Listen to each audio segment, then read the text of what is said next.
Friends, இன்னைக்கு நம்ம பார்க்குற பயிற்சி ஒர்க் அவுட் என்ன அப்படின்னு பார்த்தீங்கன்னா, லோ புள்ளி ரோ.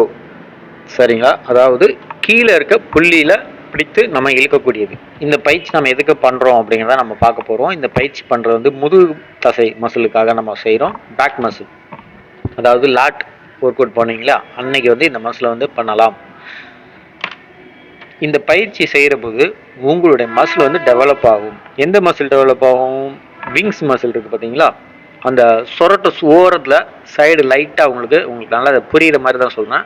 சைடு சொரட்ட ஓரத்தில் சைடில் அப்படி வரும் பார்த்தீங்களா, அந்த மசிலும் பேக்கில் நம்ம ஷோல்டருக்கு கரெக்டாக நம்ம கைகளுக்கு நேர் பின்பக்கமாக இருக்கக்கூடிய மசில், இந்த ரெண்டு மசிலும் நல்லா டெவலப் ஆகும். சரிங்களா? இது உங்களுக்கு புரிகிற மாதிரி தான் சொல்லியிருக்கிறேன். ஸோ இந்த பயிற்சி வந்து நீங்கள் செஞ்சீங்க அப்படின்னா எப்படி பண்ணணும் அப்படின்னு, இதை வந்து நம்ம உபயோகப்படுத்துகிற கைப்பிடி கிரிப்பில் தான் நம்மளுடைய மசில் வந்து டெவலப் ஆகும். அதாவது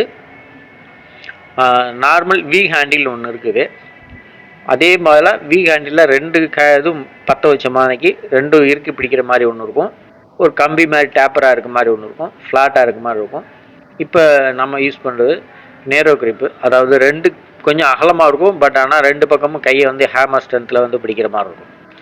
இந்த மாதிரி நம்ம கைகளை மாற்றி மாற்றி பிடிக்கும்போது நம்மளுடைய மசில் தசைகள் வந்து மாறி மாறி வளர்ச்சி அடையும். சரிங்களா? இதுதான் இதில் முக்கியமான விஷயம். எதற்காக இந்த கைப்பிடியை மாற்றி போடணும் அப்படின்னா, இதனால தான் அந்த கைப்பிடியை கிரிப்பை வந்து மாற்றி போடணும். அப்படி பண்ணிங்கன்னா தான் உங்கள் மசில் வந்து டெவலப் ஆகும். இந்த பயிற்சி செய்யும்போது எப்படி இழுக்கணும் அப்படின்னு பார்த்தீங்கன்னா, இப்போ இந்த நண்பர் வந்து கீழே உட்காந்துருக்காரு ஃப்ரெண்டு, இவர் வந்து ஓரளவுக்கு லேசாக டேப்பராக அப்படி சாஞ்சி உட்காந்துருக்காரு பார்த்தீங்களா. ஸோ இந்த அளவுக்கு வந்து நீங்கள் சாஞ்சிக்கலாம் அதிகபட்சம். இதை விட நீங்கள் அதிகமாக சாய்வது வந்து தவறான ஒரு செயல். ஸோ அந்த மாதிரி நீங்கள் சாயக்கூடாது. ஒரு அளவுக்கு சாயலாம். ஸ்ட்ரைட்டாக உட்காந்து கொண்டு லைட்டாக நேராக உட்காந்துக்கோங்க. கால்களை வந்து நல்லா சப்போர்ட், மிஷினில் இருந்ததில் சப்போர்ட் வச்சுக்கோங்க.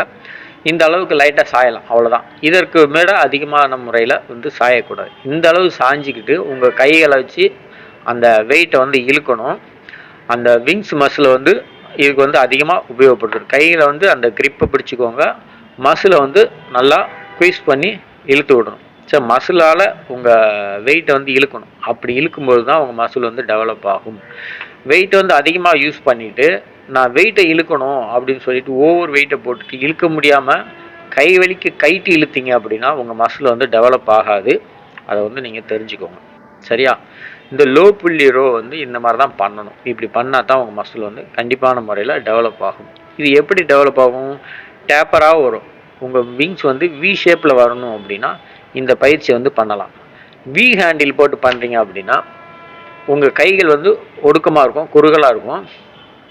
அப்போ வந்து உங்கள் மசிலில் வந்து ஒரு பின்னால் ஒரு மேடு பள்ளங்கள், அதாவது கட்ஸ்ன்னு சொல்லுவாங்க பார்த்தீங்களா. ஸோ அது டெவலப் பண்ணணும் அப்படின்னா நீங்கள் வி ஹேண்டில் வந்து அதிகமாக உபயோகப்படுத்தலாம். இந்த மாதிரி அகலமான கிரிப்பை யூஸ் பண்ணிங்கன்னா டேப்பரான உங்களுக்கு பேக்கு கிடைக்கும். நன்றி நண்பர்.